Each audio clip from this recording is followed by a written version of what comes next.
From stadium to satellite to you. HSE spells home sports and entertainment to millions of viewers across the nation and some of the best customers in America. For championship bashes, all-star classics, and entertainment special, the name to know is HSE. Home Sports Entertainment. Turn it on.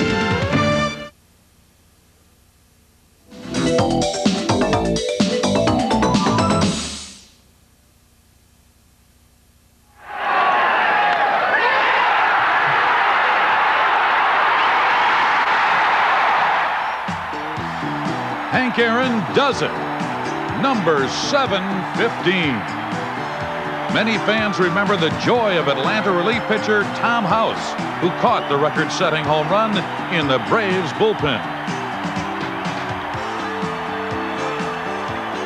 It's a memory House will cherish for the rest of his life. A Hall of Fame moment all the way.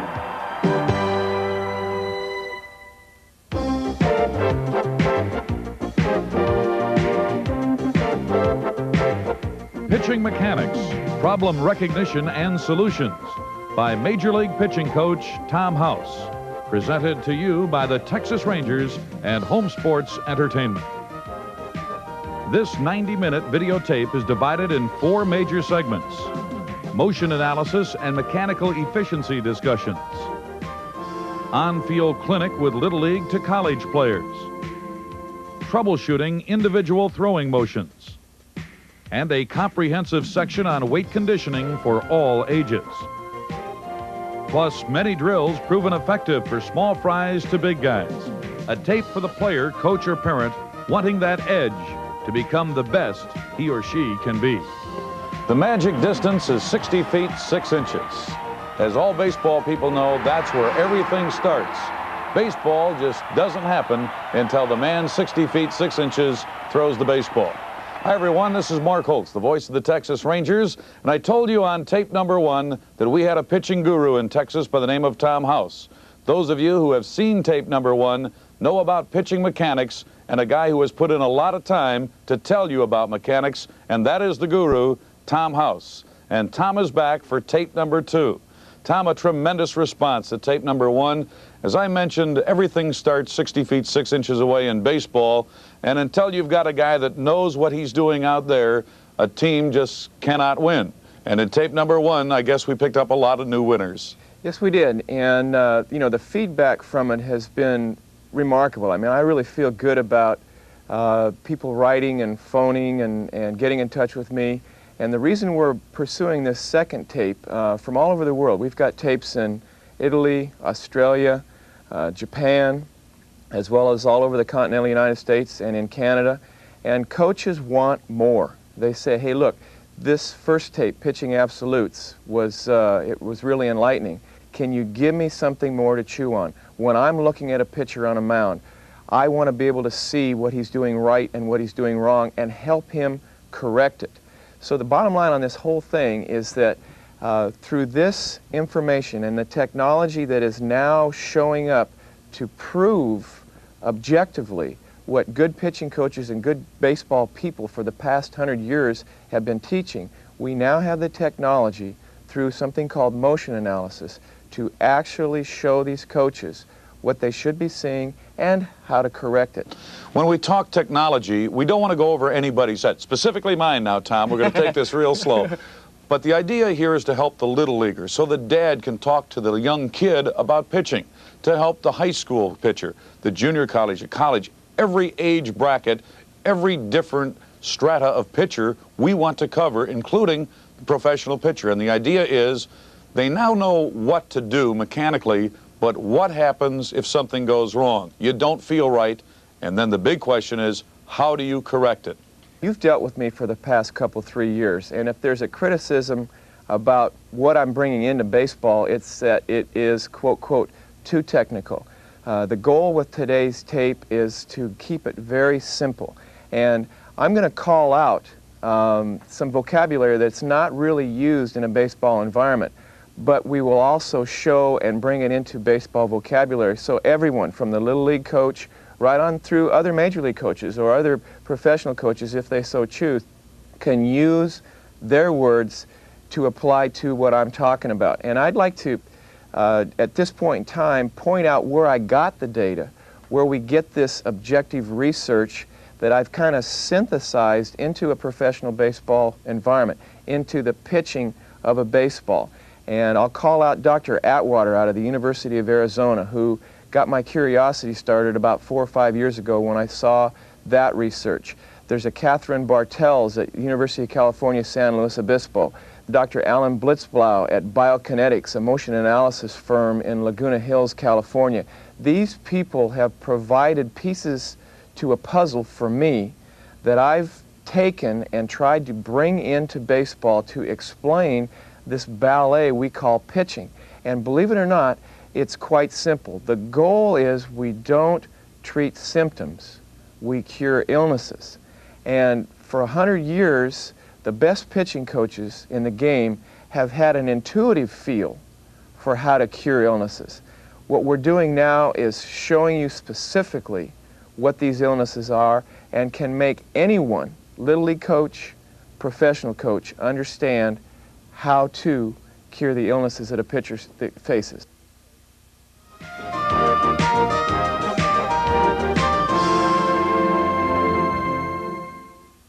Motion analysis. Very briefly, what does this mean? Well, any athletic movement, Mark, requires motion, and specifically, the more efficient the motion can be, the better the athlete has as far as him applying his ability to do whatever task it is.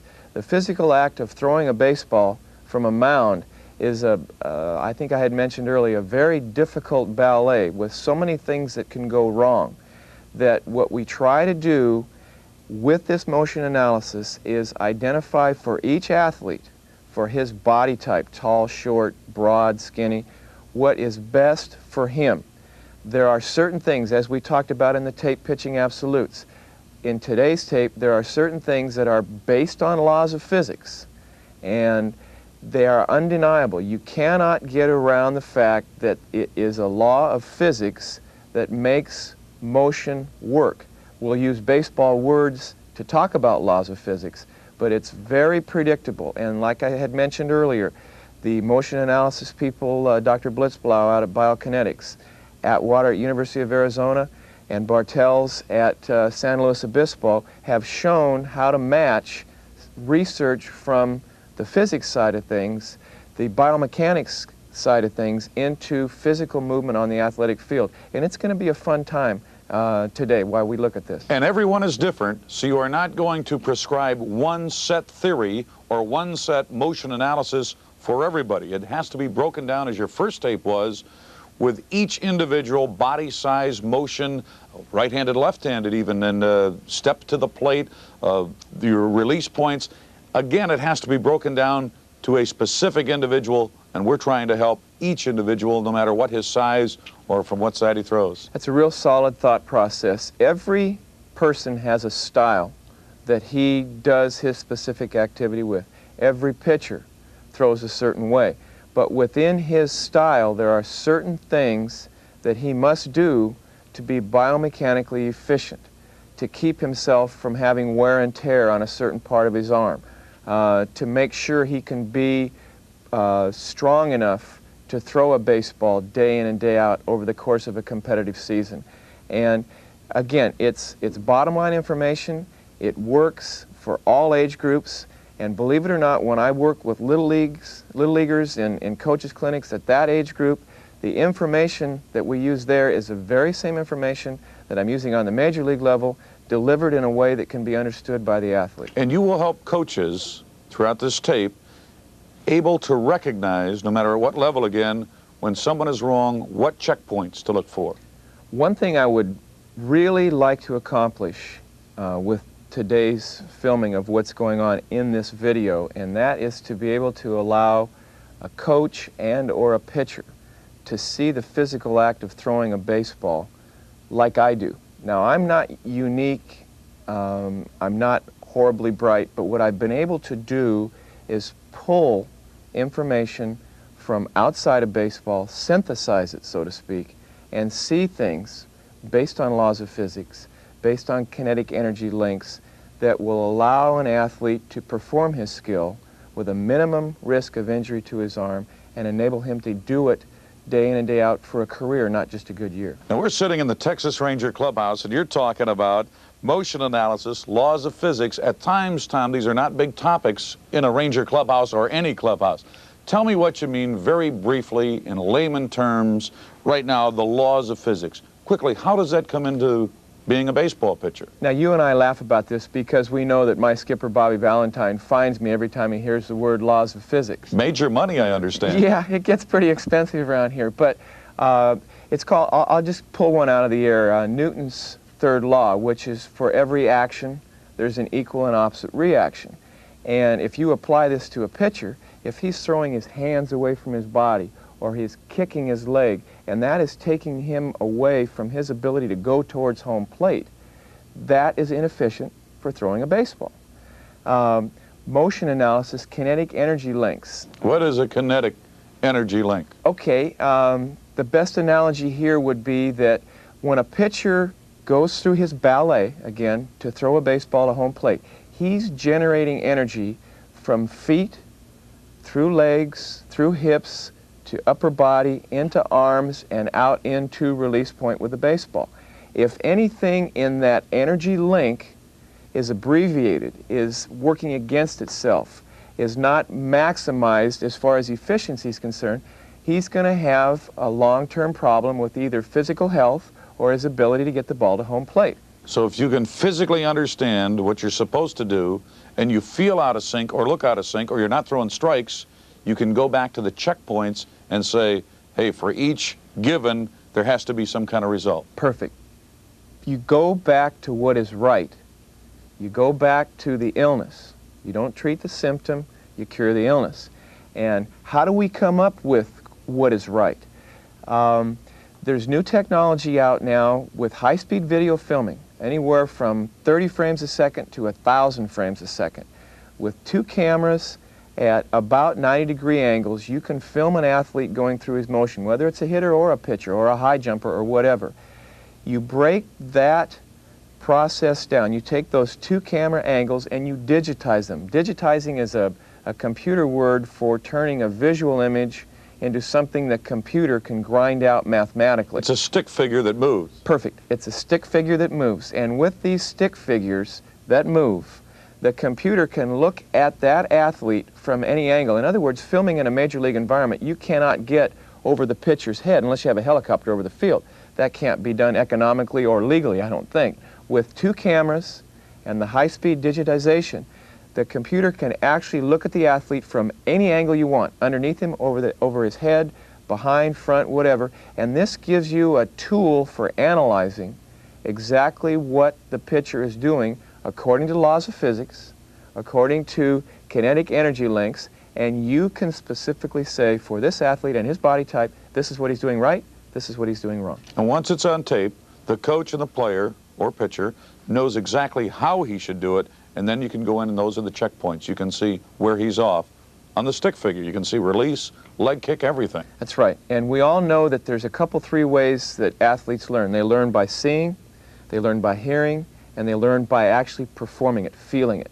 And that teaching philosophy, at the end of this tape, you coaches and you athletes will see how you see it, feel it, and do it. And that's the bottom line. Let me ask you one thing. You see a pitcher who's had a bad day, he goes in and he says, I cannot throw a strike. Mentally, what should you do at that point? We talked about this in the first tape, Pitching Absolutes, that I think Yogi Berra said it best, 90% of the game is 50% mental. When an athlete is having confidence problems, mentally he, in effect, is letting his computer, his software, get in the way of what his hardware is capable of doing. That's an experience thing. Information plus experience equals awareness. If the guy is aware of what's going on, if he can identify his problem, then he's got half the solution. And that's the basis of this tape. Identify the problem, and you've got half the solution. Then when you feel out of sync, this is a supplementary tape to say, okay, now this is wrong, go back and check this? All right, that's a pretty good thought process. The first tape, Pitching Absolutes, addressed 4 areas that are very important for that foundation, the bricks you were talking about earlier. This, in effect, will become the next floor. The mechanics side, the biomechanics side of pitching a baseball or throwing a baseball become the next floor in the construction of this building.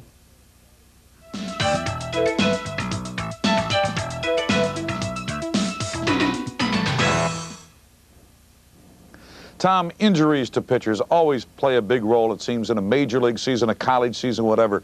You always hear of your elbow going out or your sore arm. Now, you talk about mechanical efficiency. Will that help ease or erase the pitching injuries that we always hear about? Nothing is ever going to completely eliminate injuries to a pitcher. There's just too many variables involved. But if you can reduce that risk of injury, Mark, then you've accomplished your job as a pitching coach and a pitcher. For example, we now know that if a pitcher throws 90 miles an hour and in a given game he throws 150 pitches with perfect mechanics, he's going to be putting over 13,000 foot-pounds of stress on his upper body. Stress leads to a bad arm, doesn't it? Stress leads to a bad arm. And the less efficient you are with your mechanics, the more stress you're going to put on elbow or shoulder. For example, we know now that pitching is a directional skill with rotational components. Big words for you want to take everything you've got towards home plate and release the baseball as close to home plate as you possibly can with a minimum amount of stress on elbow and shoulder. If a pitcher, for example, gets too rotational, if he kicks his leg one way while he's trying to go to home and spins off, this will be the right-handed pitcher that falls toward first base or the left-handed pitcher that falls towards third base. If he's a spin-off guy, he's going to have tenderness in elbow and shoulder as he gets fatigued throughout the course of a game and or a season. Guys that have improper weight transfer, as they take their route to home plate and they release the baseball, if they don't have a good weight transfer, the back of their shoulder is going to bother them. We now know that 3 muscle groups accelerate the arm and 2 muscle groups decelerate the arm. Now, to be efficient, mechanical efficiency, what are we going to do on this tape? We are going to show you, with throwing mechanics and pitching mechanics, what is biomechanically efficient for anybody that throws an object. This is how you should avoid injury. If you do it right, you're going to avoid injury and you're going to have a foundation to have success. Exactly. And we are also going to take the cameras into the weight room and show you a general weightlifting program from light weights through some heavier weights with a total explanation on how to condition ourselves to meet these 3 muscle groups that accelerate and 2 muscle groups that decelerate the throwing arm. And you'll show each individual how to set his own standard of weightlifting and mechanical efficiency. That's right. And the concept here is a concept to tolerance. Every athlete is unique to himself. Through a maintenance, a power, and a base cycle of weight training, you will go to tolerance, what your body can handle, with the weights so that you can remain competitive, reduce your risk of injury, and be biomechanically sound while you're throwing the baseball. Big words for what they used to tell me, here's the baseball, son, go get somebody out. Tom, we now know the philosophy of what we want to accomplish. How are we going to show the people what to accomplish? We're going to go out on the field, and I'm in working with a group of youngsters, a college kid, a couple high school kids, and 2 Little League kids. I'm going to show you how dealing with them is just like dealing with the athletes I work with on the professional level. The information is sound, the problem identification is the same, and I will give some specific solutions to the problems that we see as we work with these youngsters today. And it's any level. You can use this from the Little League level right up to the Major League level. The principles and the philosophy are the same. Consistent across the board. What works for a 12-year-old works for a 29-year-old flamethrower like Mitch Williams.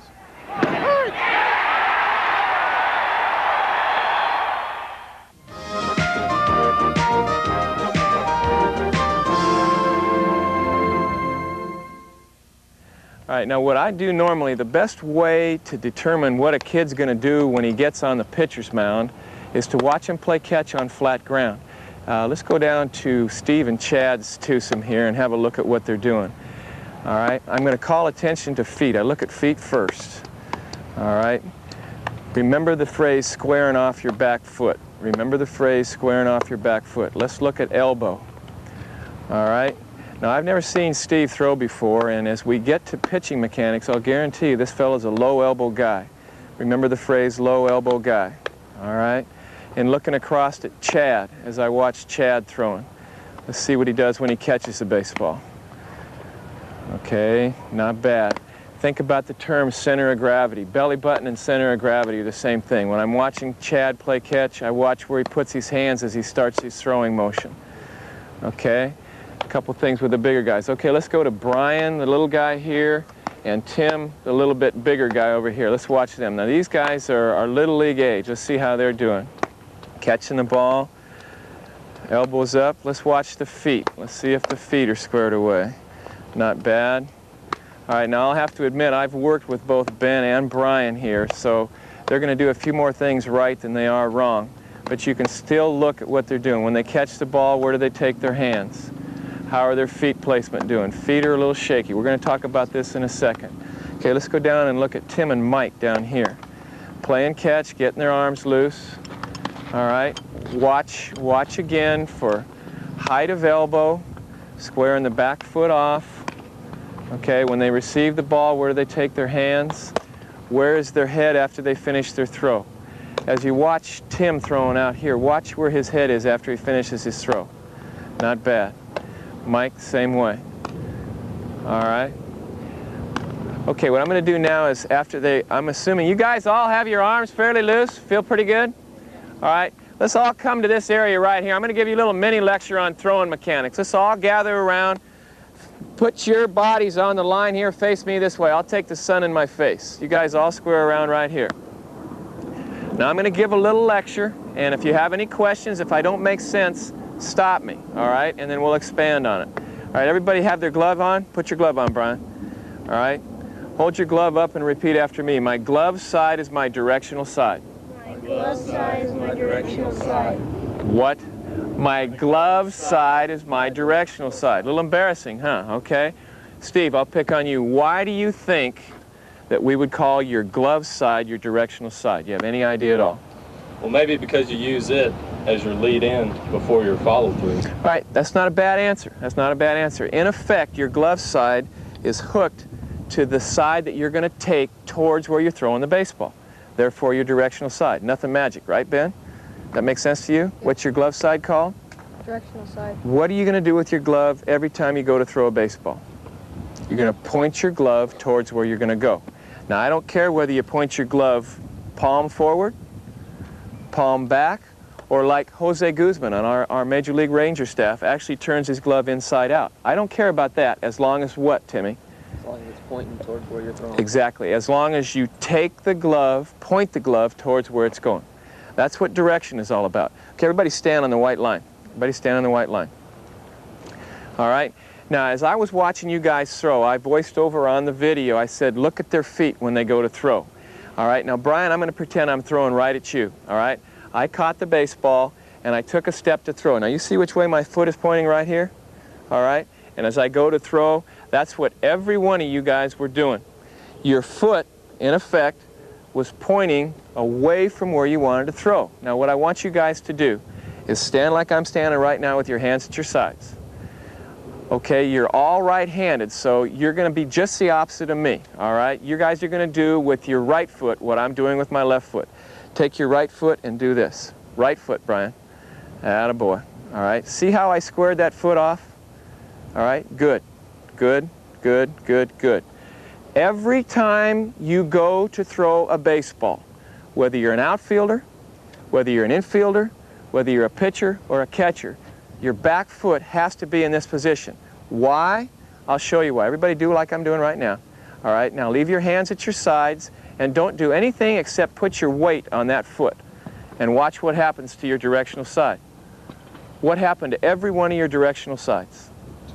It all turned toward me, didn't it? Let's do it again. Let's put it back. Everybody stand like I'm doing right here. I had an infield coach when I was at USC say you throw with your feet And I used to say to myself, what the heck does that mean? You throw with your feet. Every time you go to throw a baseball, you have to square that back foot off at a 90 degree. Everybody do that. Square the back foot off at a 90 degree. Put your weight on it and feel how your body turns. We got that? All right? Now we've talked about glove and directional side. Now we've talked about our feet. Okay? Now what do you do when you catch a ball? When I was walking around watching you guys play catch, I talked about what your hands did after you caught the baseball. And I talked about something called center of gravity. Ben, I'm going to pick on you again. What do you think center of gravity is? It's a little where you blow. Not bad. Let's talk a little louder so the cameras and everybody can hear you. Don't be shy. It's the middle of your body where you put your hands. There's another name for it. It's called belly button. Let's all touch our belly button. All right? That's your center of gravity. Sounds silly, but that's your center of gravity. Before you guys even got here today, we talked about laws of physics and motion analysis. For you to be able to throw a baseball properly, you have to control your center of gravity in a direction while your arms and feet help you throw the baseball. As we're pulling our hands to our center of gravity, which we're going to do on every catch, what do you think we're going to be doing with our foot? Right. You guys are bright. Let's give yourself a little hand real quick. Okay? Not bad. Steve, for a college kid, you really got this stuff figured out. Okay, we're catching a fly ball again. All right? Catch the fly ball, pull it to your center of gravity while you're squaring off. Now we know now if we put our weight on that foot, what's our front side going to do? It's going to square off. Now as we start forward, we're going to break our hands and do what with our glove? Point our glove right towards where we're throwing a baseball. Okay, back up on the line. Now some fun stuff. Square off like I am right now with your feet just flat in the ground with your hands right in the middle of your body. Okay? Now when you break your hands, I want you to turn your thumbs under. Let's just do this little drill right here. You don't have to square off. Try not to, if you have to spread out a little bit, go ahead so you don't bump into each other. All we're doing is this little drill right here. Thumbs under. When you break your hands, turn your thumbs under. Thumbs under. What's that doing to my elbows, Chad? Bring them up. Getting your elbows up, okay? Thumbs under to get elbows up. Thumbs under to get elbows up. Thumbs under to get elbows up. Now hold that pose right here. This is a position of strength. High elbows, okay? Put your arms down. Brian, show me how you're going to break your hands. You just caught the ball, put it in the middle of your body. When you break your hands, thumbs under. See that pose right there? How his elbows are shoulder height. Put your arms down. Timmy, you try that. Just break your hands, boom, elbows up. Perfect. All right? Feel what it feels like with your palm down and your wrist up, reaching behind you. Now turn your palm to the sky. Feel the strain on your elbow and your shoulder? This is what we're trying to avoid. In watching you throw, you have a tendency to do this, and we're going to correct that today. All right? Now let's put the baseball back in your hand and get to this position right here. This is a position of strength. Palm down, wrist to the sky. A grown man can hold about 60 pounds in this position. If he turns his palm up, everybody turn the baseball to the sky. He can only hold about 40 pounds. All right? When you throw a baseball, go ahead and put your arms down. When you throw a baseball, the baseball, your hand, and your forearm will put about 50 pounds of stress on your shoulder and upper chest. Timmy, would you rather be 60 pounds strong or 40 pounds weak to throw a 50-pound object? 50 pounds strong. Right. Has anybody here ever had a tender elbow or a tender shoulder? Let's be honest. All right? In effect, you guys were asking 50 pounds of strength and only giving yourself 40 pounds of efficiency. Does that make sense, Mike? Show me with your hands what you're going to do. Every time you go to throw a baseball, you're going to break your hands, thumbs under to get elbows up, position of strength. Everybody find this position right here. We all know that this is a position of strength. Okay, put your arms down. Everybody relax a little bit. Now, assuming we're all catching a fly ball, let's all catch a fly ball. We're going to pull our hands to the middle of our body while we're doing what with our foot? All right. As our body is squaring away to throw the baseball, what are we going to do? Good. Now, when your landing leg hits, all right, when your landing leg hits and you begin the forward acceleration of your arm, every one of you guys should be in what I call the goalpost position. Let's all copy me. See this goalpost position? All right, goalpost position. Bend square away like you're throwing towards center field. All right. Now, if you'll look, all right, you guys look this way. The baseball is pointing away from the direction you're throwing the ball. That's perfect. The baseball is actually pointing away from the direction you're throwing the ball. Find that goal post position. The baseball is pointing away. The baseball is pointing away. Mikey, that's perfect. Brian, step out here for a second. Now I'm going to show you. You guys relax while I'm working with Brian. Find that same position. All right? See where he is right now? All right, you say to yourself, why is the baseball pointing away? And here's the key. Don't move your feet at all. If I just rotate his upper torso into the throwing position, now where is the baseball? Position of strength. You see that? Let's bring it back. The baseball is actually pointing away, all right? The back of his wrist is pointing towards where he's throwing the ball. Take a little mini step. Start your rotation to throw. When he comes through, that's a position of strength. Let me show you what happens if he does it wrong. All right? If he's here with the baseball, now when he rotates to throw, where's his arm going to be? Underneath. This is a tender elbow or a front side shoulder problem. Now you show me where the goalpost position is. What's the goalpost position? Yes. And where you pointing your glove? All right. Right at the target. Now take a little mini step and throw. Bingo. All right, let's all do that same drill, okay? We're going to catch a fly ball. You're squared off. I'm your target. I'm your target. We're all going to catch a fly ball. And we're going to do it real slow now. We catch the fly ball. While we're pulling our hands to our center of gravity, our foot squares away.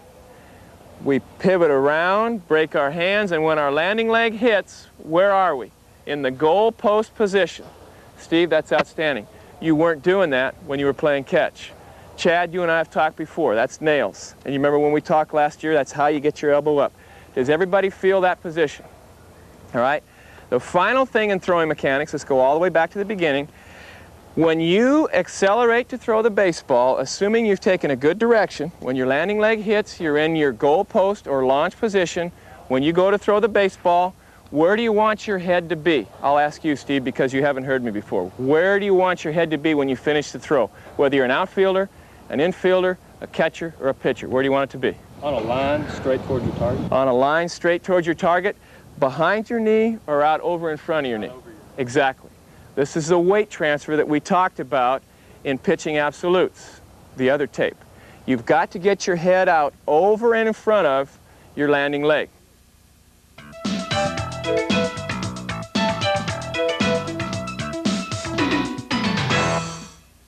Let's put it all together what we just talked about. Except this time we're going to field a ground ball. All right? We just fielded a ground ball. What do we do with our hands after we catch it? Pull it to our center of gravity while we're doing what? Pivoting with his foot. Now as we go to throw, thumbs under to get elbows up. Everybody in the goal post position? Good. Baseball pointing away. All right? Now continue your throw and let me see what your head does after you finish. Head out over in front. Okay, pair off in the same pairs. And I want you to go through the proper throwing mechanics that you just learned. Take it slow, take it right. Same pairs throwing. Let's have a look again and see just how good you are. Catch the ball, pull it to center of gravity, square off your foot, and throw. I'll pick up the extra balls while we're walking here. All right, let's start on this end again. Square the foot off, good. Point the glove. Much better with your elbow too, Steve. Attaboy. Now you'll notice, just because we talked about it, every one of them are squaring their foot off. Point the glove. Thumbs under when you break. Attaboy, Timmy. Okay. Very nice. Very nice. You guys feeling this? Now, when Mark Holtz and I were talking, we talked about don't put results ahead of right. When you guys play catch, every time you throw the baseball, throw correctly. When you get out between the lines and you're competing, the more you've practiced on the side, the better it's going to be between the lines. But every time you throw the baseball, throw it correctly. Steve, that's outstanding. Now your elbow's getting higher already in the throw. And the thumbs under thing is really going to make a difference with you. The thumbs under to get elbows up. Nice. Okay, 2 more throws each, and then I want everybody to put the balls in the bucket. 2 more. Let's have a look. Very nice. Point the glove. Very nice. You guys are nails. 1 more throw each and put the ball in the bucket. Gather around me here. You feeling that, Timmy? Chad, you feel that? Okay, the ball's in the bucket right here. Now, we're going to talk about this thing. I picked earlier, Mike and Tim, you're going to throw this. Step out here for a second. Those of you that have been around me, I don't know if you throw the football at your university. You guys throw it a little bit sometimes? I bet you can't throw a spiral, can you? Not very good. Right. And the key here is everything we just talked about. Tim, I know you've heard this out of me, and Mike, I know you've worked with the football. You cannot make a football spiral and do any of the things wrong that we just talked about. If you do all those things right, the football should spiral for you. The best teaching device for good throwing mechanics with a baseball is throwing a football. Little leaguers, high school kids, college kids, and professionals. And the study on this, Mark Holtz and I mentioned it earlier, was by Dr. Atwater out of the University of Arizona. And at the end of this video, you can get the data on how to find that information if you need to. As soon as you guys throw 2 good spirals each, we'll shut it down and go on to the mound. Okay, I'll give you that one. That's 1. Good, solid, elbows up. Attaboy, Mike. Better. Elbows up. Bingo. That got underneath. Feel your elbow drop a little bit. Your head goes away, your elbow drops, and you can't make it spiral. You're spinning off. Take a little bit firmer direction. Bingo. That was solid. You stayed on line. Your body did exactly what it was supposed to do. Bingo. Good direction. Follow your front side. I'll give it to you. Give me a good one here, Mikey, and we'll shut it down. Nah, can't have you that one. See how your front side spun off? Elbow underneath, funny spiral. If you stay with your direction, launch position, goal post position, let it happen, you'll throw the better spiral like 2 throws ago. Stay with me now. All right, B+.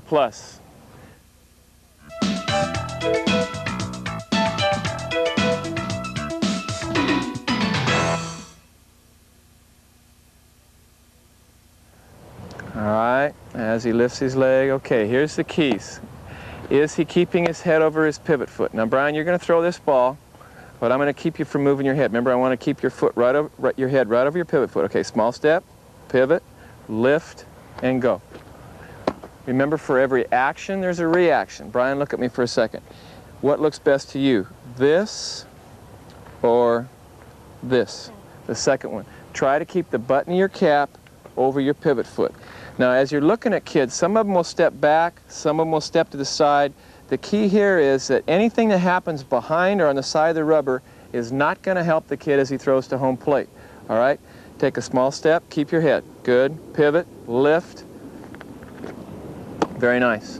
Now you do those 2 by yourself. Do 2 by yourself and keep your head, belly button, and pivot foot right over each other. Good. Lift. Bingo.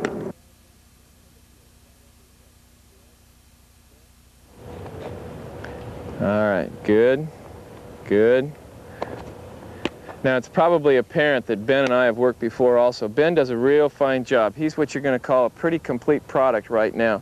The only criticism I have, Ben, is make sure when you take your step back that you don't take your head with it, okay? Small step, leave your head, pivot. Good. And you notice how he's finishing up. As he breaks his hands and he takes his root, he's really getting out here good. Go ahead and throw while I'm talking, Ben. Okay, his pivot, look where his hands are, follows that glove, and see how far his head gets out in front of his landing leg. It's outstanding. The only thing I would ask, Ben, is that you stop right at the top of your balance for me. Small step back, stop right here. Now let me ask you, with your hands, what do you think would be best? Having him out here, having him up here, or having him right at your center of gravity? Loaded question. Right at your center of gravity. On these next 3 throws, put your foot down. On these next 3 throws, as you come around, bury your hands for me right against this area above your belly button, okay? Small step, pivot, bury your hands. Bingo. What you just did right there, and I watched your landing leg, what you just did right there was add about 2 inches to your stride toward home plate. Major league pitchers, college pitchers, high school pitchers, and little league pitchers, Ben, all should stride at least as far as they are tall. If you throw your hands away from your body while you're going to home plate, you set in motion an action that way that takes your body this way and keeps you from going direction. What you did right there, let's do it again. I'm going to help you with your hands. As you go ahead, good. Now by burying these hands and taking your root from there, all right, you got a better direction toward home plate, and you actually, see where your foot mark is here? Let me turn around so the cameras can see here. Your foot mark on the last throw where your hands were buried was about 2 inches further toward home plate than when you threw your hands away from your body. You just added 2 inches to your fastball because you're closer to home plate. For every action, there's a reaction. And remember that direction from a strong launch position is what we're after. Balance, direction, weight transfer, and deception. Okay? Let's try that again. Bury your hands this time. Small step, bury the hands. Bingo. Now, if the cameras can follow his foot placement, this is where he was, this is where he is. Now, he actually got a little further on that one. He just added another inch by really keeping his hands tight to his center of gravity. Go ahead and do it again, Ben. Small step, hands, bingo. Now, he got another ½ an inch there. Do you feel like how everything, when you release the ball, Ben, is right out here? This time, I want you to take your hands outside your knee. I want to show you something. Take your hands outside your knee when you throw the baseball. We're going to do it wrong. Get them out here. Now throw. Now, see how he spun off to the left? And where he landed was about 4 inches short of where you did when your hands were together.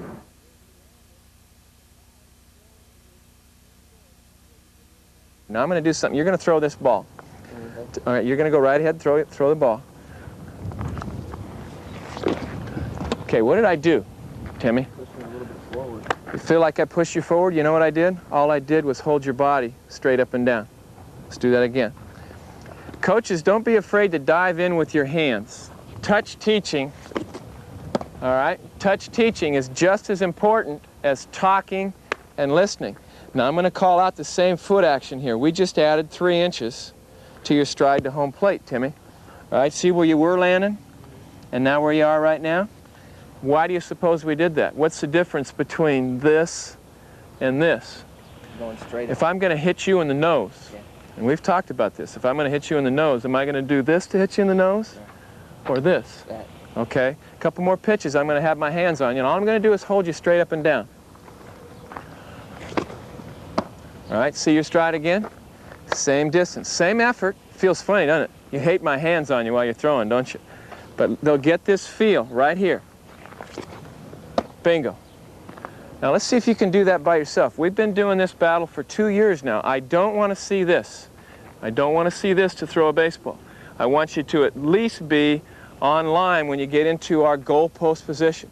You get to a real fine goal post position, but you're back here. Okay, and I want it to be straight up and down. See if he does it. Head, lift. That's a little better. Now look where his stride went there.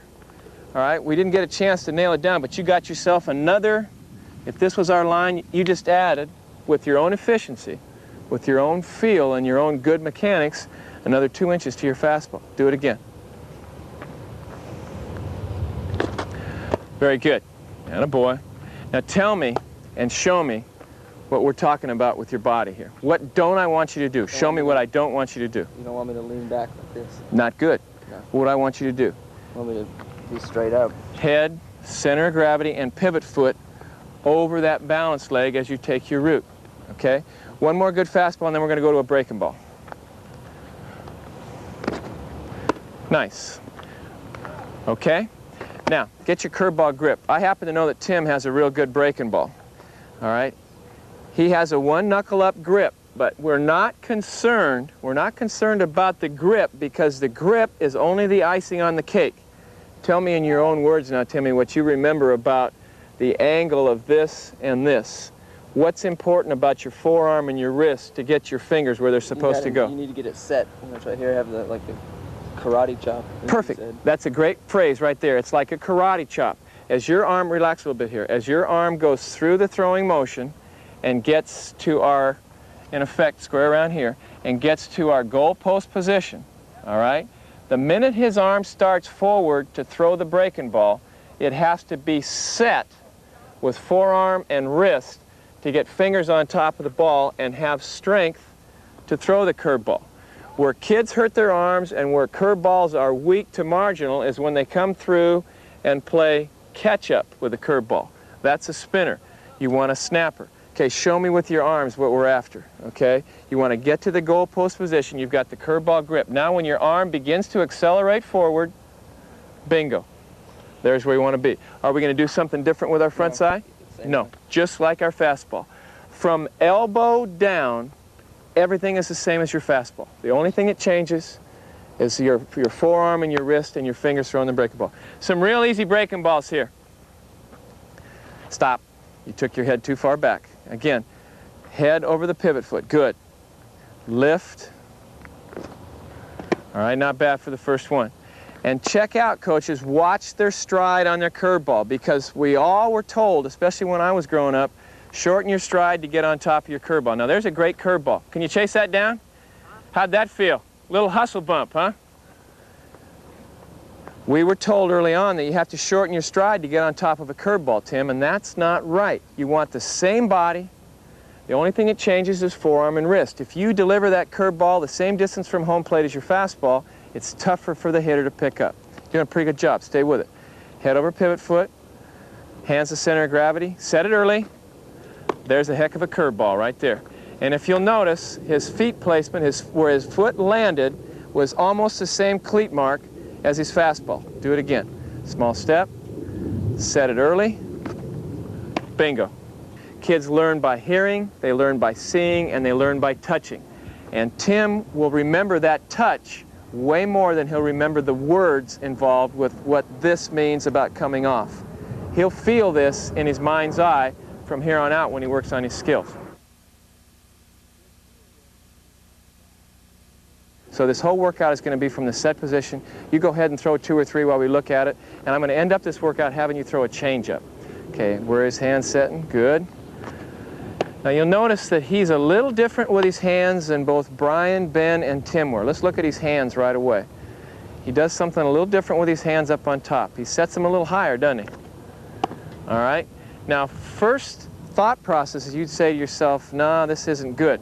But if you look at the angle, his hands are on that center of gravity, the elevator above that center of gravity. Just stand in your set position for a second with your hands normally. Now notice that Mike sets his hands right here. I don't mind movement this way. This is not going to affect your center of gravity. The movement you're worried about is when they come this way, or down this way. And you'll see big league pitchers doing this. You'll see the Jack Morrises and the Dave Stewarts throwing their hands away from their body. But a youngster at this age, all right, should be shown how to do it with a minimum amount of work, wear, and tear on his body. So Mike comes set a little higher than Brian, Ben, and Tim have done. He's set actually right below his chin. And you remember why we did that. When we started working a couple years ago, I had him do that as a checkpoint. In fact, I had him touching his glove on his chin to get him to that position consistently and to give him a little quicker arm into what we call our goalpost position. So for right now, let's watch his hands and how they relate to his body. And as long as they're not outside his knee and on the elevator from his belly button or center of gravity, it's okay. Go ahead on. Straight on in. See the little movement, but they never stray off that center of gravity line. That's okay. Hands set, right below chin. Good. Very nice. One more, Mike. It's pretty tough to find something wrong with your delivery because you're fairly sound mechanically. So I think what we'll do is go to a grip. We'll have you throw a change in a second here. Very nice. Now that's some pretty solid mechanics, Mike, and I don't mind telling you that. The only thing different than you and the other kids that have worked so far is that your hands aren't as low as theirs. But it's okay, isn't it? As long as why? Tell me why it's okay to be up here. They stay in the center of gravity. They're on that elevator with that center of gravity, not coming away from, going this way, or going that way from, okay? Tell me what you know about your changeup. I'm looking for deception. Okay, deception in what? Change of speed. That's why they call it a changeup, all right? There's 2 ways to get hitters out, location and change of speeds. Now, the rest of the world doesn't know that you don't throw real hard. But if you change speed off of your hardest fastball, the hitter has just as much difficulty hitting you as he would someone that throws a little harder. A hitter doesn't hit what you're throwing, he hits what he sees, okay?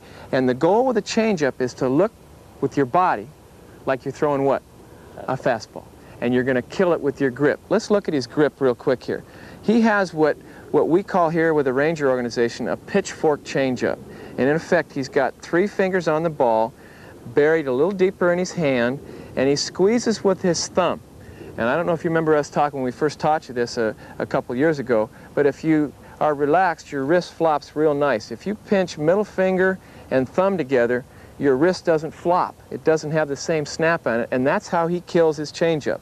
He's actually squeezing middle finger and thumb harder than he does with his fastball and using these fingers for balance. And look to see if his arm and body look like a fastball while he kills the velocity of the pitch with his grip. Let's go ahead and throw a couple changeups. Easy for the feel right now. Mechanics the same. Good. Good. Now if you'll hear, if your coaches, as you're standing next to your athlete, listen for the arm speed on the fastball and listen for the arm speed on the changeup.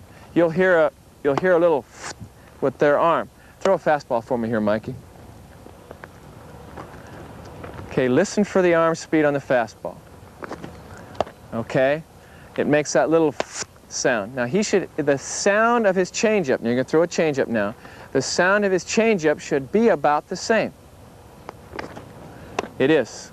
But because he's got the ball buried inefficiently in his hand, deeper in his hand and pinching off, he's not getting the same force on the ball. And even though his arm speed is the same, the force on the baseball is less, and it's not going to go as hard. Every other one. Let's go fastball changeup. Tell him what's coming. Straight. Good mechanics. Set. Perfect. Nice.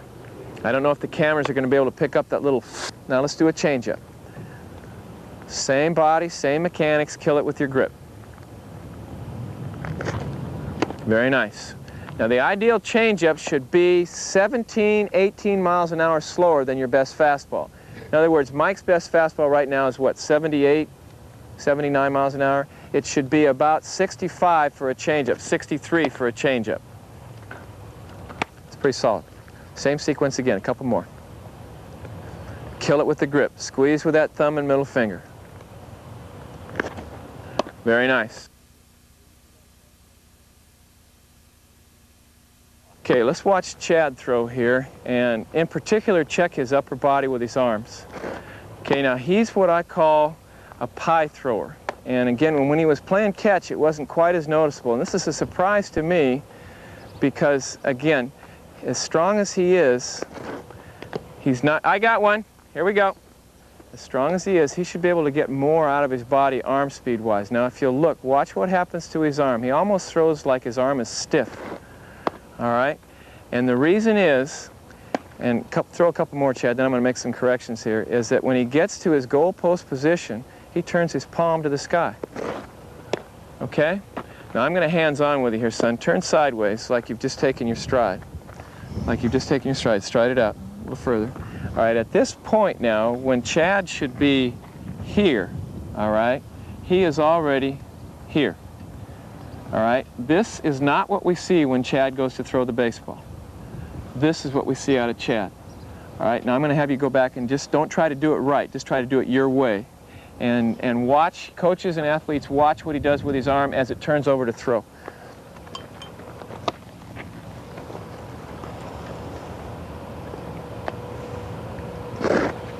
Now let me ask you a question in front of the cameras. I bet you when you get stiff and sore that you hurt right in here and right in here. Right. In fact, you're a little tender right now, aren't you? Sure. Okay. Now, if we are following the things we talked about from Mark Holtz early in the tape to where we are right now, we'll be able to eliminate this. Number one, with mechanics, and number two, with conditioning in the weight room. All right? And I'm going to step behind you now, Chad. Put your foot against the rubber and stride out a little bit like you just landed. This is a great drill for this problem right here. Do you have a baseball in your hand? Okay. Now, you shorten up for me, please. Come on up here. About halfway. Keep coming. Keep coming. Okay, go ahead and get down. All right, now all I'm going to have you do is pick your foot up. You're going to step, and I'm going to let you go to throw the baseball. All right? Okay, go. Bingo. Let's do it again. Now, you notice what I'm doing hands-on. What does it feel like I'm doing with my thumb? I'm turning you inside out, all right? Remember our thumb under to get elbow up? Where's our front side going? I take a step and throw. Do you feel any strain on your elbow or your shoulder? No. None at all. This is a position of strength right here. This is a position of weakness. Remember I said about 60 and 40 pounds to throw a 50-pound object?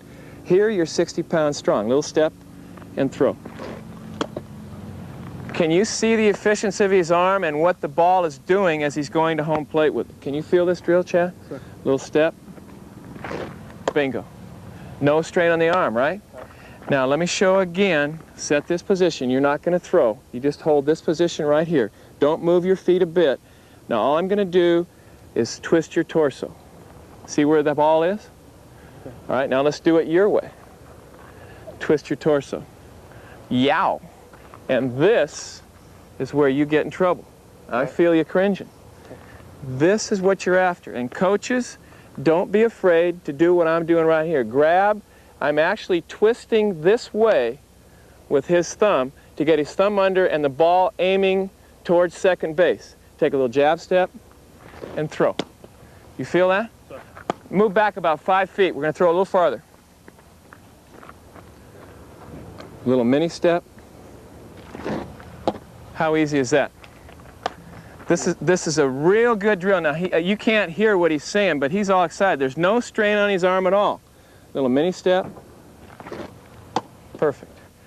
Now, I'm really going to challenge you. I'm going to challenge you right now. Go back full distance and see if, from the set position, not the wind-up, come to your set position, see if you can get that feel all by yourself. Your hands from your center of gravity, you lift. When you break your hands, what do? Thumb under, baseball pointed that way, land and launch. Okay? See if we can get it taken care of. Good. Thumb under. All right, not bad. Now that's better than when we started, but not as good as it's going to be. And you'll see in the drill when we have the elastic cord that actually your first movement when you start home is to bring your arm with you. What you're doing right now, you set it properly, but you're running from your arm. One more throw and we'll shut you down. Thumb under to get elbow up. Thumb under. Better. Now that should have been less strain on your arm. Be honest with me. Is that less strain on your arm when you first started throwing? Okay, that'll be enough for right now. I want you to go in and get the elastic cord, and then you and I will do a drill later on with the cord. I'll take the baseball. Fine job. So I'll see you in a minute.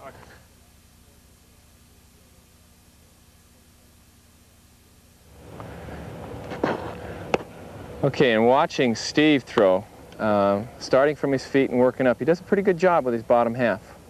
All right.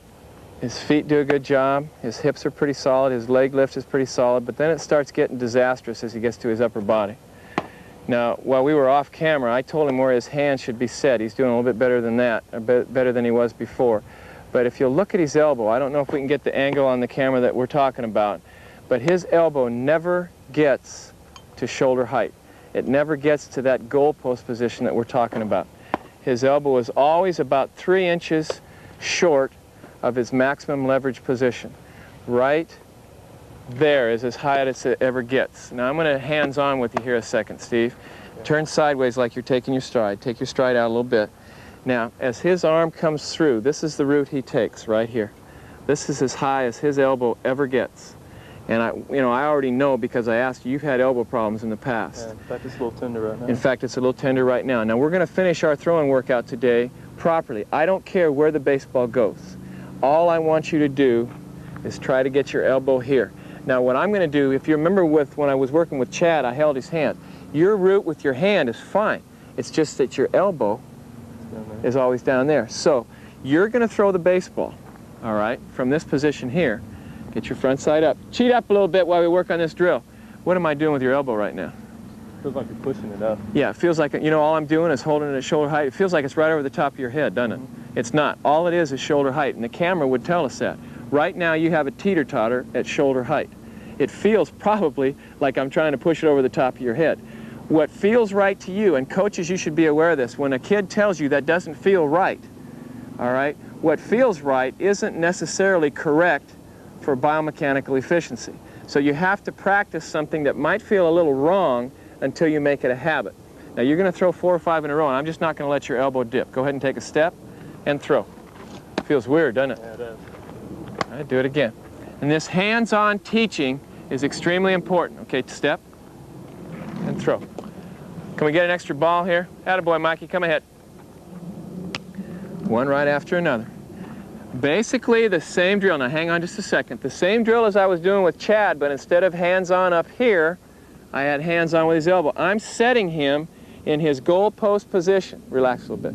Right in here. Do you want to point your glove there? This goal post position is what we're after, okay? Now take a little step and throw. All right, now bring yourself back. Now you're not going to do anything. I'm going to do all the work here. All right, stride out a little further. Okay, now all I'm going to do, I want you to look at your hand. Look at your hand for me. All right, now all I'm going to do is twist your torso. Look at your hand. Look at your hand. Where's my arm? Exactly where it's supposed to be to throw the baseball. All right? Now, I'm going to do it your way, the wrong way. Now as you go to throw the baseball. Do you see why you have a sore elbow? Yeah. Okay? It does. Not good. As strong as you are, we should take advantage of all of it. Okay? He's going to throw this. Little mini step and go. Feel that? Mm-hmm. Now this time I want you to start, I want you to get the feel of turning your torso and holding your arms in exactly that launch, that goal post position. Okay? Take a step, turn your torso, and throw. All right? Again, try to keep the ball pointed towards second base as long as you can. Little mini step and throw. Bingo. Now that's the feeling I'm after. Do you feel how at the end your wrist felt like it did that? It felt like a whip. Yeah. The ones before you were flopping open a little bit. If you keep your wrist this way, when you get out in front, you really pop the ball. So try to point the ball towards second base. I'll hold your elbows, you point the ball. Take your step. Bingo. That's the feeling I want. Can you lock that in your coconut? Mm-hmm. Okay. Lock it in the computer. Take a step. Perfect. Now, that's not bad at all. Take that front side and put it where you want the ball to go. Front side and back side work together. Stop, stop, stop, stop, stop, stop. Feel that teeter-totter? Okay. They both. Now you can bend this a little bit. You can bend it a little bit. If that feels comfortably, fine. If that feels comfortable, all I care is that elbows are up and you're in that goalpost position. Not here, not there, but right on line. Elbow to elbow, glove to glove. Okay. Okay? Little mini step. All right, you dropped your elbow. That probably felt right to you, boom. But as you came through, boom, where'd the ball go? Up. Real high elbow. Real high elbow. Keep it up there. Keep it up. Keep it up. Not too bad. Let me give you a little hand on that one. I'll give you an A- on that. As you came through, it was right there. Point the ball towards second base, elbow high, and let it fly. Last one if it's a good one.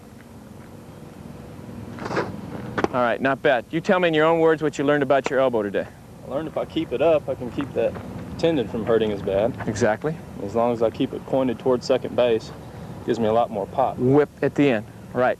And this position here is 40 pounds weak. This position here is 60 pounds strong. Baseball, hand, forearm, 50 pounds of work. Make sense? Thanks. Even to you and me, right? Yeah.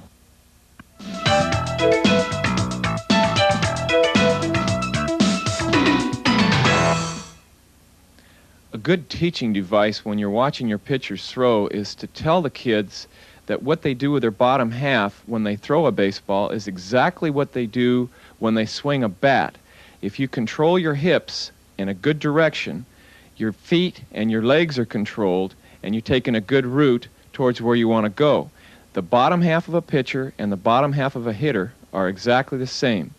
The only difference is that the pitcher will lift his leg a little higher. As we look at Scotty Fletcher swinging a bat and Brian House throwing a baseball, you'll see exactly what I mean.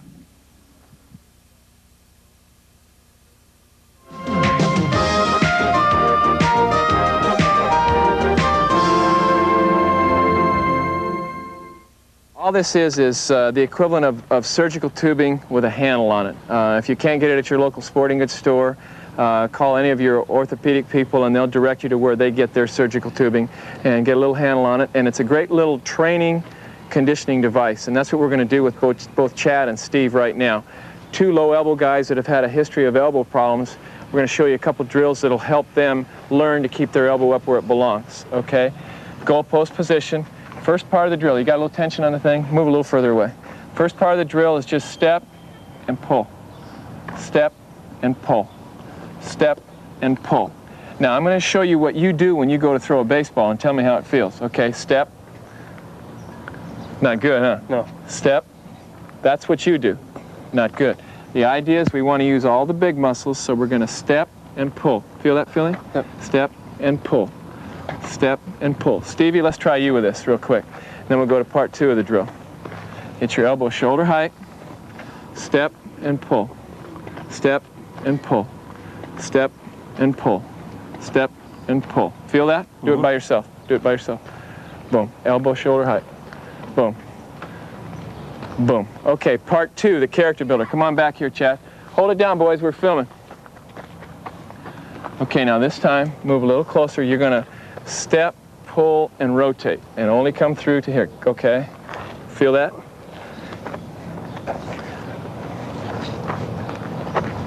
Feel that? Right. If you keep your elbow up, you've got some strength. Now let's take your elbow down. Now don't try to do this because you hurt yourself. Bring your elbow down the way you do. Now pull. You feel that strain? Right. No good. Right. That's what we're trying to avoid. So again, the drill is step, pull, rotate. And you rotate with your torso. Pull, rotate. Perfect drill. That's what I'm after. Do that again. That's what you do when you throw a baseball. Can you feel that? Yep. Steve, come and try it. And if it bothers you, don't go through the range of motion. But I want you to get the feel. You might have to get a little closer because I don't want to hurt yourself. Okay. Turn with your toes. Feel that strain in your elbow? You got to keep the big muscles up. Turn and rotate with your torso. Yes. Now see how you flopped your wrist? All I want you to do is turn your torso. Feel the difference? Mm-hmm. Turn your torso. That's position of strength. Step. Perfect. One more. Good. That makes sense? Both you guys should invest in one of these courts. Feels good in your Well, my shoulder instead of the... Yeah, it's a strength building there. device as well as a training device for mechanics. The two fit, called cross-specificity of exercise, and without, talking too big of words, that is what you need to do. Besides the 25, 30 throws a day from the line drill like we were doing, you need to do this 25 to 50 times every day. You can improve your fastball, all right, by 3 or 4 miles an hour because you stop launching and you start throwing. You're going to give yourself pain-free range of motion. No. I don't want to... Yes. Always above your shoulder, Steve. Read my lips. Always above your shoulder. It's got to be done. Otherwise, as much as you want to pitch, it ain't going to happen, partner. All right? Remember, 60 pounds strong, 40 pounds weak, 50-pound object.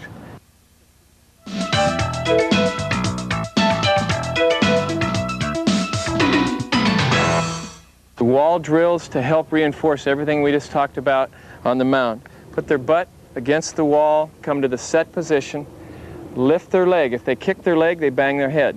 As they take their root, if they spin or drop their hand, they're going to bang against the wall. If they do everything properly, boom, boom, boom, they throw the ball efficiently without banging into the wall. All it is a wall reinforcer for the mechanics we just talked about there.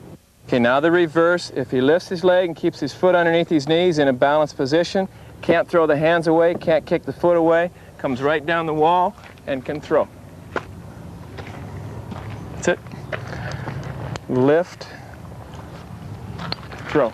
Reinforces everything we were just talking about on the mound.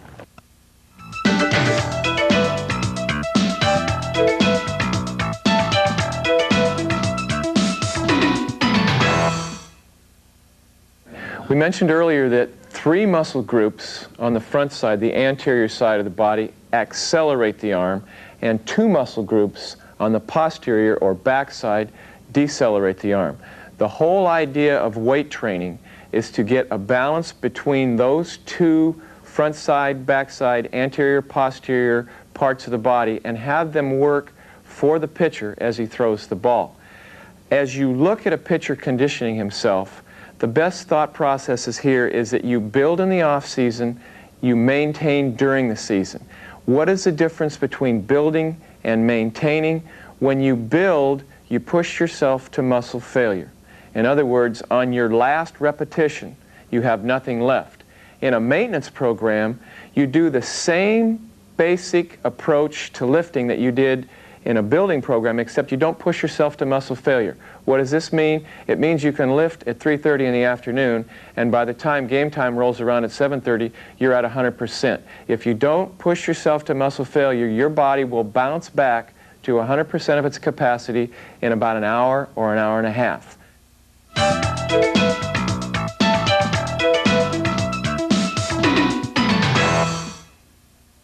There is muscle strength and muscle endurance. And a good little test for anyone that wants to get into weight training is if you'll get on the horizontal bench, and we'll see one in a few minutes here, if you get on a horizontal bench and you lift one time as much as you possibly can lift, that will tell you how strong you are. Then take 70% of that. Take 70% of whatever your maximum lift is on one repetition. Put that amount of weight on the bar and try to lift it 10 times. That is your muscle endurance. Ideally, you should be able to lift 70% of a one max lift 10 times, and then you've got balance between muscle strength and muscle endurance. If you can't, then you're a little bit out of balance, and you have to get on a conditioning program to help you with that balance to enable you to go between the lines and throw a baseball consistently with a minimum risk of injury to your arm.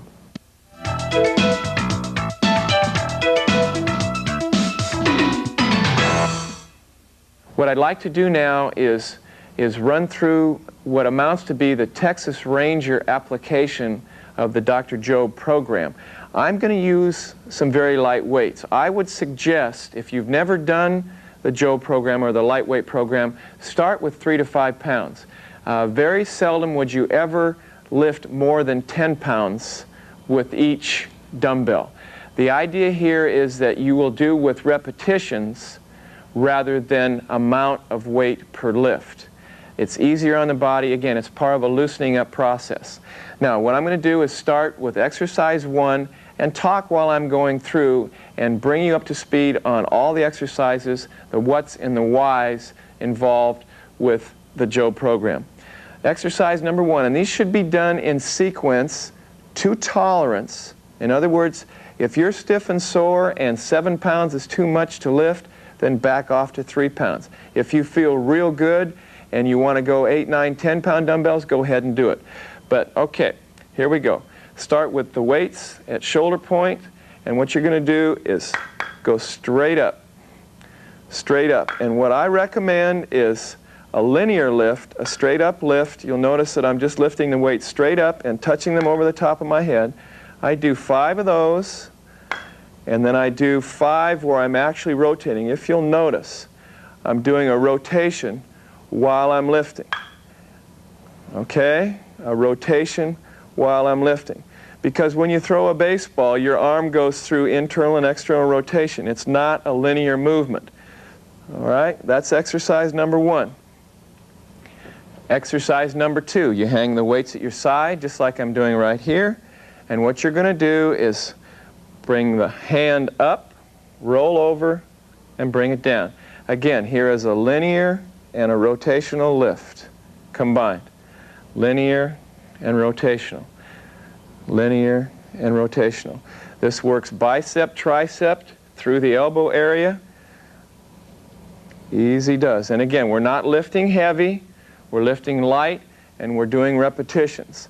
I would suggest, if you're first starting out, to doing a set of 10 reps with each of the exercise. As you progress and get further and further along, 3 sets of 10 would be optimal. If you feel like you are doing not enough work with 3 sets of 10, then start lifting a little heavier and back off down to 1 set of 10. In other words, every exercise, every repetition should be to your tolerance level depending on your time frame. All right? Exercise number 3, all you're going to do is take the weights up, get your elbows as close to your head as you can. This is a tricep exercise. And what you're going to do is fire the weights straight up. Try to keep your elbows as close to your ears as possible. You're going to work triceps and what amounts to be your lats on this one. I'm not going to do a full set of 10. I'm just going to do about 4 or 5 each here. All right, that's exercise number 3. Exercise number 4. You start with your weights down like this. You pretend that your back is against the wall. And what you're going to do is lift across your body at a 45 while you turn your palm forward. Again, this is range of motion. This is weight through range of motion with some rotation in the arm. Across the body at 45, rotating palm outward as you lift. Okay? Exercise number 5 is basically put the weights right in front of you like this. You're going to lift to shoulder height while you rotate your palms outward. Lift to shoulder height, thumbs down, palms out.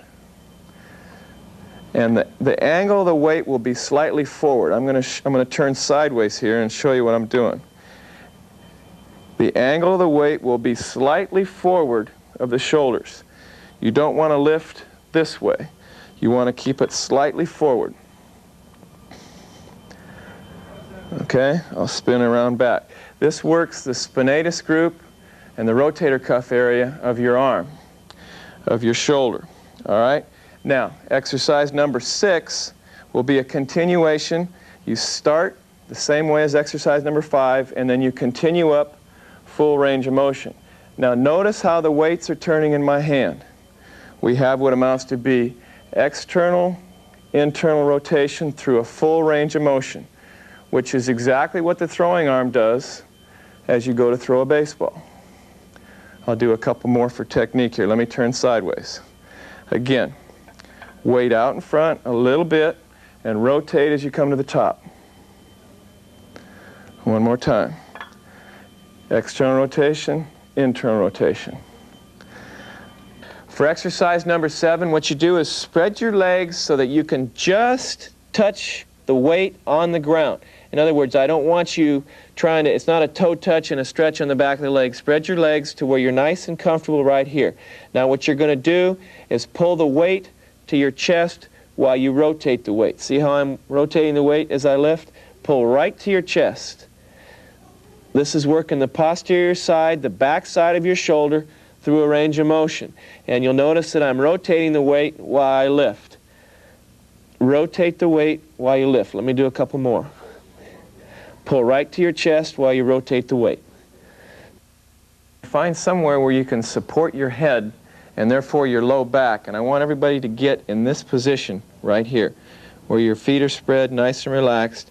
Hang the weights down in this position right here. Pull to your chest and then extend straight out. Pull to your chest and then extend straight out. And then come down with the weights outside.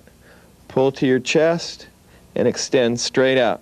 This is also a posterior shoulder exercise. Backside. One more. Pull to your chest and extend straight out. Now the variation on this one, when you've done 5 of those, you're going to pull to your chest and extend straight out with your thumbs going under.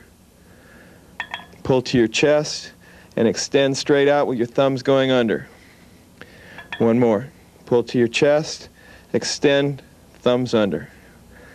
I caution you on this one, if you're rehabbing or you have a tender elbow, be very careful with this one. In fact, I would check with your trainer or your physician about whether they want you to do this one. Set your arms in what I call the goalpost position. And what you're going to do is rotate the weight back to comfort, keeping your elbows stabilized. Rotate the weight forward and stop. Back to where it feels comfortable.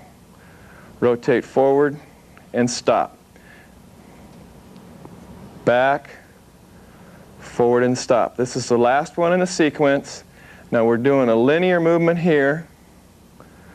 All right, and the variation on it is weight goes back, and as you rotate forward, turn thumbs down. You see the difference? Now you'll notice, I'm going to turn sideways. Notice you keep your elbows in that goalpost position. Keep them shoulder height. Keep your elbows shoulder height as you do the exercise.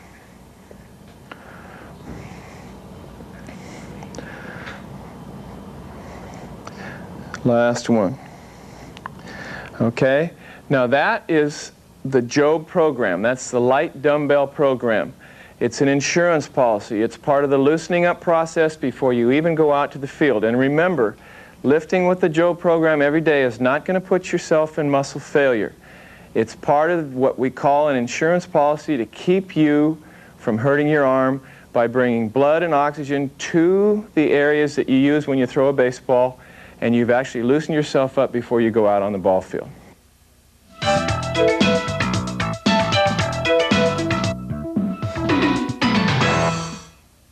As we get into this part of the lifting program, these are heavy dumbbells, heavy weights, free weight lifting. Let me qualify this part of the information. If you haven't started shaving, you shouldn't be lifting. What does that mean? There are a few of you out there that are 21 years old and haven't started shaving. I use that analogy because we're not supposed to have the peewees, the youngsters, lifting weight. The light Joe program won't hurt anybody, whether you're 10 years old or whether you're 30 years old.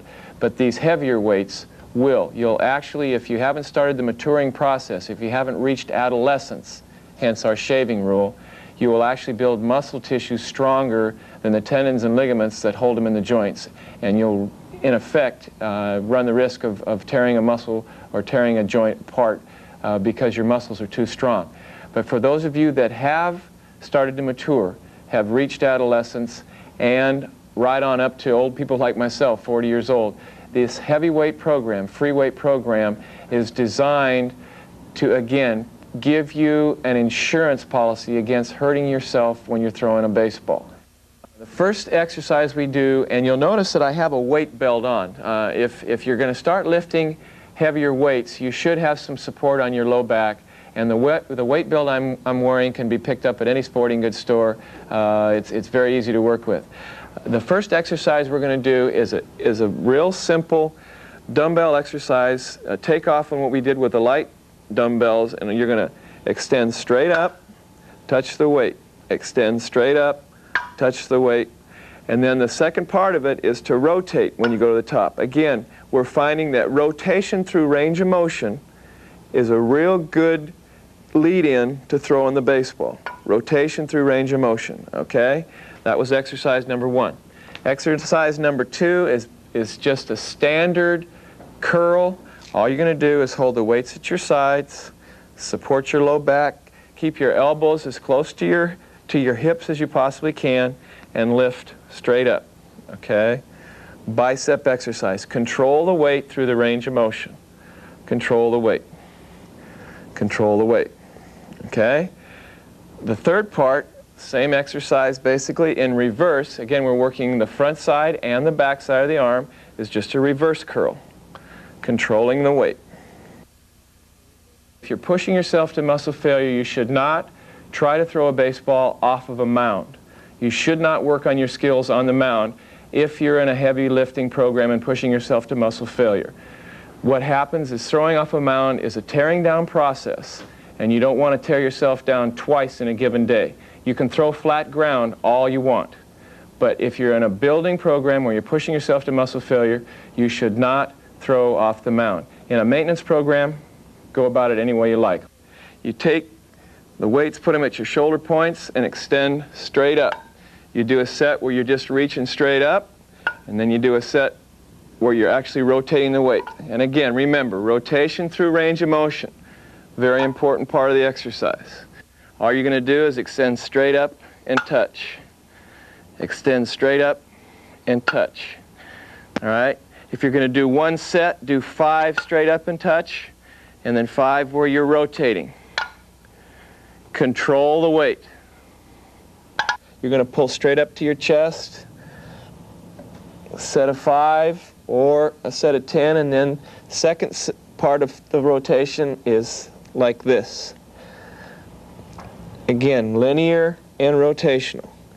And then you'll flip to the other side, do the same thing with the off arm.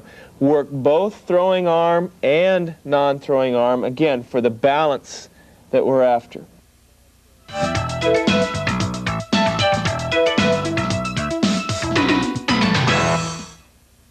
Try not to get your hands further than shoulder width on the lift. I'm going to go ahead and go through it. Okay, you'll notice that my My hands are in effect right at shoulder point width, right here. And what I'm going to do, get myself a deep breath. Normally you'll have a spotter. I'm not lifting to max right now. A spotter is someone that'll keep the weight from falling on you if you run out of gas. All right, I'm going to go through what I consider a proper lift right here. Well, you give yourself a breath, get the weight off, and you'll come through a full range of motion. Weight all the way down to the chest and extend to full extension. All the way down to the chest, full extension. Hands shoulder width. Control the weight through the range of motion. Last one. Okay. I'm going to sit up. Now the thing to remember here is that if you don't push yourself to muscle failure, even though these weights look big and impressive, you're not pushing yourself to muscle failure. After a 10th rep or an 8th rep, whatever you feel like you want to do, you can still have more. You haven't pushed yourself to muscle failure. You can go out in the ball field and in 1.5 hours be 100% of what you had as if you hadn't even lifted on that given day.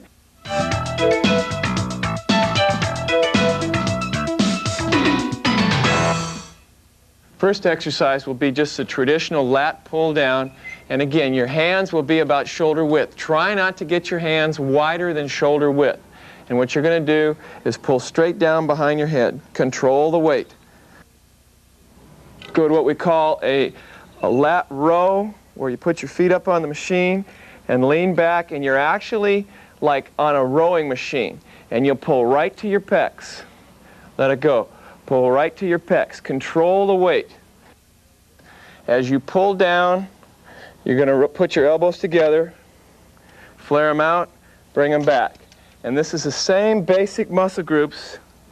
You're working your bicep deltoid tendon area and your connectors on the back side and the teres major, teres minor region.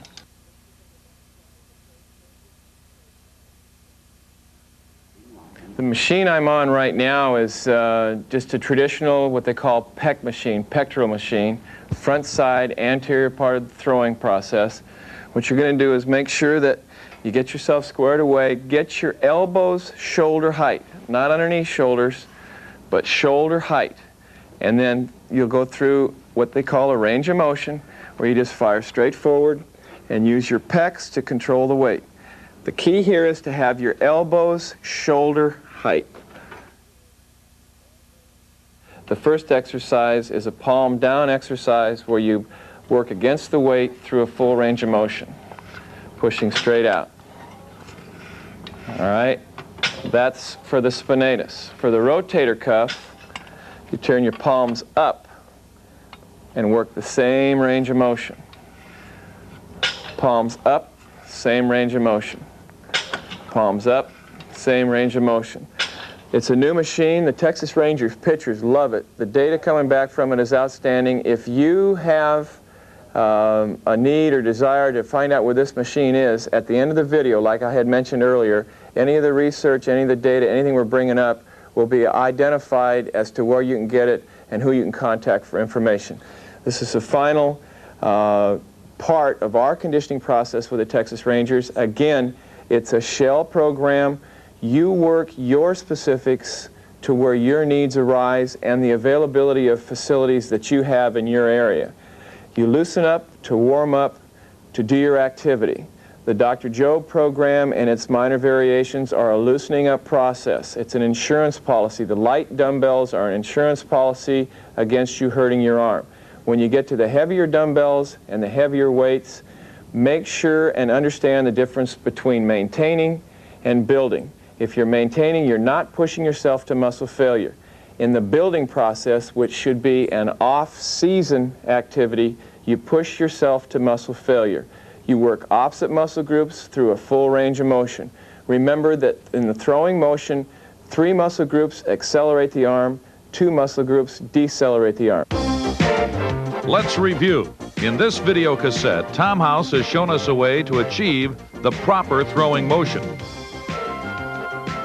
Helped us troubleshoot to identify many of the technique problems common with young pitchers. Shown us numerous workout drills aimed at forming and polishing the correct pitching mechanics. And presented a comprehensive section on conditioning with weights. As a pitcher, this is where you want to be, a major league clubhouse. Tom House is here, and his philosophy has helped others to get here. In this tape, we've presented some of the problems that can happen to pitchers and some of the solutions. We hope that it will help you. Thanks for joining us. This is Mark Holtz, and good pitching.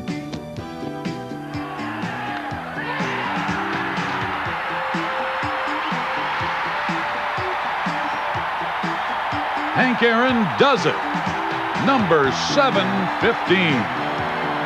Many fans remember the joy of Atlanta relief pitcher Tom House, who caught the record-setting home run in the Braves bullpen. It's a memory House will cherish for the rest of his life. A Hall of Fame moment all the way.